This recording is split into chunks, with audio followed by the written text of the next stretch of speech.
Another day, another fun date idea na naman for couple. Pwedeng kasama ng pamilya at pwede mo rin gawin kasama ng mga kaibigan mo. For today's vlog ay mag-food trip kami at magbabike sa tabing ilog ng Marikina. Kaya tara, samahan nyo kami sa trip namin.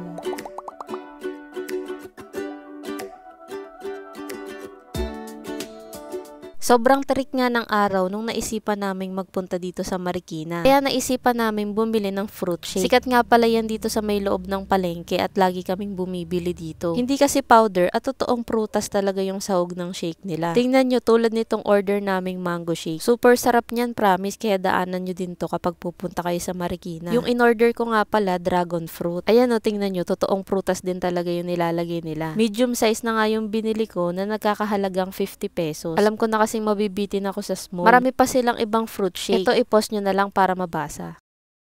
Pagkatapos nga, dinala namin yan dito sa may Marikina River Park. Napaka-presko ditong tumambay sa ilalim ng mga puno. Kaya maraming pumupwesto dito na nagpapahinga at nagpapalipas ng oras. Katulad namin na dito namin napiling inumin yung shake at hintayin kumulimlim para makapagrenta na kami ng bike.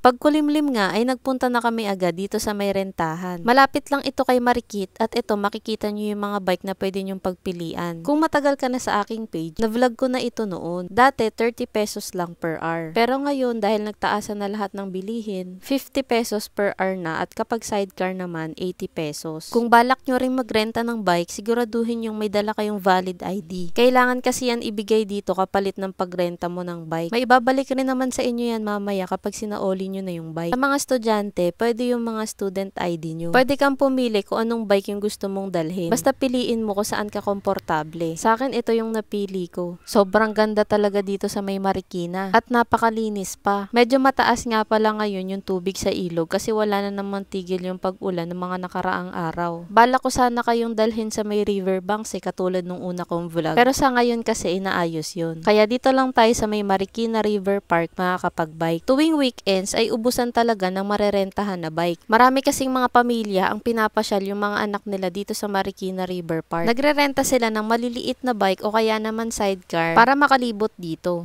Kaya para hindi ka maubusan ng marerentahan na bike, try nyo pumunta ng weekdays. At kung weekends naman, agahan nyo na lang yung pagpunta. Promise, sobrang marerecommend ko talaga yung pagrenta ng bike dito sa Marikina. Marerelax ka na at makakapag-exercise ka pa, 'di ba, sa loob ng isang oras. Habang ine-enjoy mo yung view dito sa may tabing ilog ng Marikina. Habang nagbabike ay pwede kayong magkwentuhan at sa loob ng isang oras, may iwasan nyo yung paggamit ng cellphone. Kaya meron kayong quality time sa gala na to. Pagkatapos nga ng isang oras ay binalik na namin itong bike at pati yung ID nyo ibabalik na rin sa inyo. 100 pesos lang yung nagastos namin kaya may extra pa kaming pera para makapag-food trip. Medyo nakakapagod din kasi mag-bike. Kaya ito nag-quick date muna kami. Marami pa kayong pwedeng bilhan dito sa tabing ilog ha. Pero sa quick kami nag-crave ngayong araw. Marami pa kayong pwedeng dayuhing kainan dito sa may Marikina. Ilalagay ko na lang yung playlist ko sa may comment section. Nabitin pa nga kami sa kwek at nagkikiam naman kami ngayon. Grabe, ang sarap talaga ng ganitong food trip lalo na pag bagong luto. Wala pang 300 pesos itong date namin, 'di ba? Pero sulit. Kaya kung ako sa inyo, try nyo na rin dumayo dito sa may Marikina.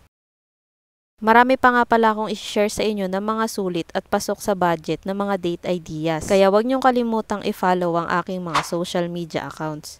Yun lang, maraming salamat. Bye!